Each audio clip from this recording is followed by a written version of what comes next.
మీ GIET ఇప్పుడు GGUగా మారింది. 2000కు పైగా ప్లేస్మెంట్స్, IPM, KPMG వంటి సంస్థలతో ఇంటిగ్రేటెడ్ కోర్సులు. UPSC కోచింగ్, అడ్మిషన్లు ఓపెన్. అందరికీ తెలిసిందే, ఇంతకు ముందు జూబ్లీహిల్స్ సిఐగా పనిచేసినటువంటి శ్రీనివాసులు రెడ్డి మీద కేసు నమోదైంది. ఒక మహిళను హెరాస్ చేశారని చెప్పేసి ఆమె కేసు పెట్టడంతో ఇప్పటికే సిపి గారు, హైదరాబాద్ సిపి గారు అయినటువంటి సజ్జనార్ గారు ఆయన్ని సస్పెండ్ కూడా చేశారు. ఆయన మీద FIR కూడా ఫైల్ అయింది. అయితే ఆ FIR అలాగే ఆమె ఇచ్చినటువంటి ఎవరైతే మహిళ ఉన్నారో బాధితురాలు, ఆ మహిళ ఇచ్చినటువంటి ఫిర్యాదు తెలుగులో ఇచ్చారు ఆమె స్పష్టంగా. ఆ కాపీ ఎక్స్క్లూజివ్గా మన దగ్గర ఉంది ఇప్పుడు సుమన్ టీవీ దగ్గర.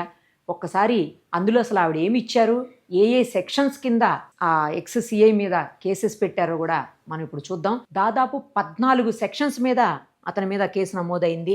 BNS 68, 64, 2A, 64, 2M, 89, 74, 75, 77, 78, 115, 2, 308, 351, 3, 66E, 67, 67A, ఇంకా IT యాక్ట్. మొత్తంగా 14 సెక్షన్స్ మీద కేసు నమోదైనటువంటి పరిస్థితి. అయితే ఆమె రాసినటువంటి ఒక్కసారి కంప్లైంట్ కాపీ చూద్దాము. ఆ కంప్లైంట్ కాపీని తెలుగులోనే రాశారు ఆవిడ. ఇదిగో కంప్లైంట్ కాపీ చూడండి. ఫస్ట్ విషయం రాశారు కదా, నన్ను బలవంతంగా నాకు ఇష్టం లేకుండానే నాతో లైంగికంగా కలిసి అబార్షన్ కూడా చేయించి ఎప్పుడు పిలిస్తే అప్పుడు శారీరకంగా కలవాలని బెదిరిస్తూ కొట్టి గాయపరిచి ఆపై డబ్బులు కూడా డిమాండ్ చేసి లక్షల్లో వసూలు చేసి విషయం బయటకు చెప్తే చంపేస్తానని బెదిరిస్తూ వేధిస్తున్న former Jubilee Hills police inspector Hyderabad Srinivasulu Reddy చర్యలు తీసుకోవాలని కోరుతూ ఆమె రాశారు. అదిగో ఆమె పేరు సో మనం బ్లర్ చేసేసాం.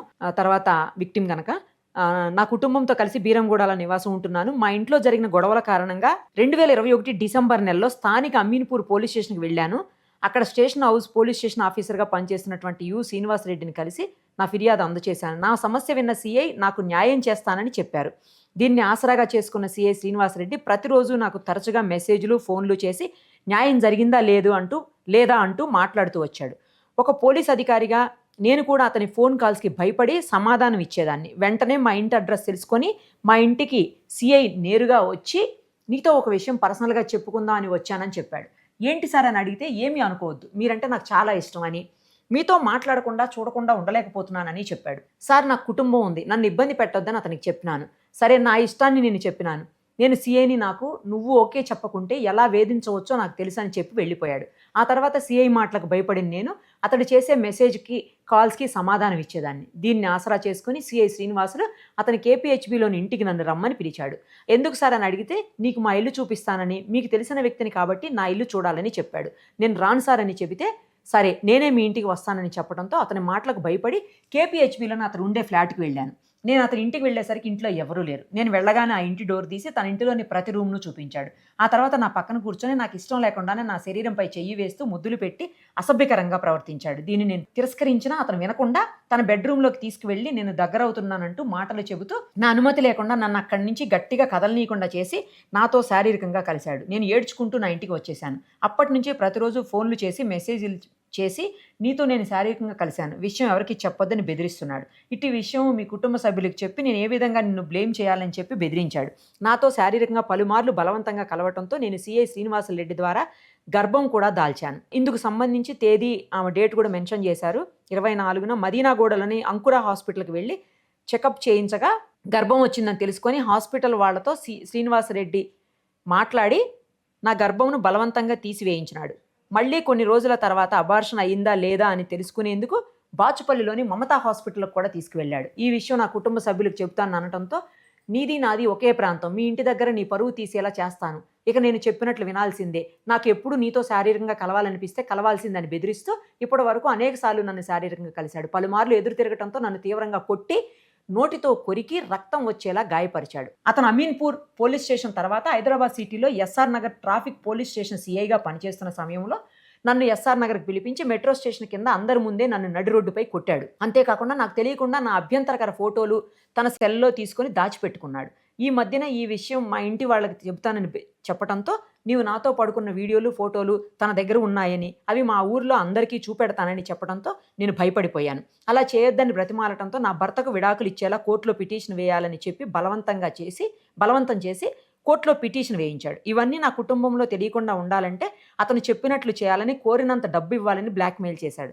దీంతో నా దగ్గర ఉన్న డబ్బును అనేక సార్లు బలవంతంగా ఆన్లైన్ ట్రాన్స్ఫర్ చేసుకున్నారు. డబ్బుల రూపంలోనూ లక్షల్లో తీసుకున్నాడు. అంతటితో ఆగకుండా ప్రతిరోజు ఇంకా నన్ను మానసికంగా బెదిరిస్తూ శారీరకంగా వాడుకున్నాడు. మా అమ్మకు ఫోన్ చేసి నా గురించి చెప్పి భయభ్రాంతులకు గురి చేస్తున్నాడు. అర్ధరాత్రులు ఇంకా ఇంటికి వచ్చి నాపై అత్యాచారం చేస్తున్నాడు. అంతేకాకుండా SR Nagar traffic police station నుంచి మారిపోయి సైఫాబాద్ పోలీస్ స్టేషన్కి వచ్చిన తర్వాత తన అధికారాన్ని అడ్డం పెట్టుకొని అక్రమ సంపాదన చేస్తూ నన్ను బెదిరిస్తూ నేను న్యాయం కోసం ప్రయత్నించకుండా బెదిరిస్తున్నాడు. నేను అతను పనిచేసే జూబ్లీహిల్స్ పోలీస్ స్టేషన్ కూడా 10 నుంచి 15 సార్లు వెళ్ళిన. నువ్వు ఏం చేసుకుంటావో చేసుకో, నాకు సీఎం స్థాయిలో మరియు ఆఫీసర్ స్థాయిలో నాకు అండ ఉంది అంటూ నన్ను అవమానించి బెదిరిస్తున్నాడు. నేను ఎక్కడికి వెళ్ళినా నా లొకేషన్లు మరియు నా యొక్క CDRని తీసి నేను వెళ్ళిన ప్రతి చోటుకు అక్కడ ఎంక్వైరీ చేసి వాళ్ళందరినీ ఇన్ఫ్లుయెన్స్ చేస్తున్నాడు. అలాగే ప్రతిరోజు నాకు ఫోన్ చేసి పలు రకాలుగా బెదిరించి ఇబ్బందులు పెడుతున్నాడు. ఈ సిఐ చేతిలో చాలామంది నాలాంటి బాధితులు మోసపోతున్నారు. వారికి కూడా న్యాయం జరిగేలా ఎవరు తమ అధికార దుర్వినియోగం చేసి మహిళలను వేధించకుండా కఠిన చర్యలు తీసుకోవాలి. గత 3 రోజులుగా శ్రీనివాసరెడ్డి తన మనుషులను మా సొంత ఊరైన రాయచోటికి నా వ్యక్తిగత విషయాలన్నింటినీ వారికి తెలియజేస్తున్నారు. అదేవిధంగా వివిధ వ్యక్తులతో నాకు ఫోన్ చేయించి బెదిరింపులకు పాల్పడుతున్నాడు. అంతేకాకుండా నేను కాంప్రమైజ్కి అంగీకరించకపోతే నిన్ను ఏ విధంగా చేయాలో నాకు తెలుసు అంటూ ఇతర వ్యక్తులతో ఫోన్ చేయించి నన్ను బెదిరిస్తున్నాడు. సిఐ శ్రీనివాసరెడ్డి నన్ను శారీరకంగా వాడుకుంటూ నాకు అబార్షన్ చేయించి నన్ను నోటితో కొరికి గాయపరిచి పలు రకాలుగా బెదిరిస్తూ భయభ్రాంతులకు గురి చేస్తూ బలవంతంగా నా దగ్గర డబ్బులు వసూలు చేసి నన్ను మోసం చేసిన ఇన్స్పెక్టర్ యు శ్రీనివాసరెడ్డిపై తగిన చర్యలు తీసుకొని నాకు న్యాయం చేయగలరని వేడుకుంటున్నాను. ఇందు వెంట తగిన ఆధారాలు కూడా జతపరుస్తున్నాను. ఇది ఆవిడిచ్చినటువంటి కంప్లైంట్ కాపీ. సో ఇందులో ఏంటంటే ఎక్స్టార్షను, అలాగే చీటింగు, ఇంకా రేప్, ఇలా చాలా సెక్షన్స్ కింద మహిళని మోసం చేయటము, ఇలా చాలా సెక్షన్స్ కింద BNS యాక్ట్ కింద పెట్టినటువంటి పరిస్థితి. ఫొటోస్ మార్ఫింగ్ చేశారు కాబట్టి IT యాక్ట్ కూడా పెట్టారు. సో ఇది ఎక్స్క్లూజివ్గా ఆమె ఏదైతే కంప్లైంట్ ఇచ్చారో ఆ కంప్లైంట్ కాపీ ఇది. FIR కాపీ కూడా ఆల్రెడీ మీకు స్టార్టింగే చూపించాం. సో దీని మీద ఏం జరగబోతుంది, ఎందుకంటే ఇప్పుడు అతను అరెస్ట్ అయ్యి రిమాండ్లో ఉన్నాడు సిఐ. నెక్స్ట్ ఏం జరగబోతుంది ఏంటి అనేది ఇంకా బెయిల్ అయితే రాలేదు. బెయిల్కి కూడా అప్లై చేశారు, అలాగే హైకోర్టుకు కూడా వెళ్తున్నారు అన్నట్టు తెలిసింది.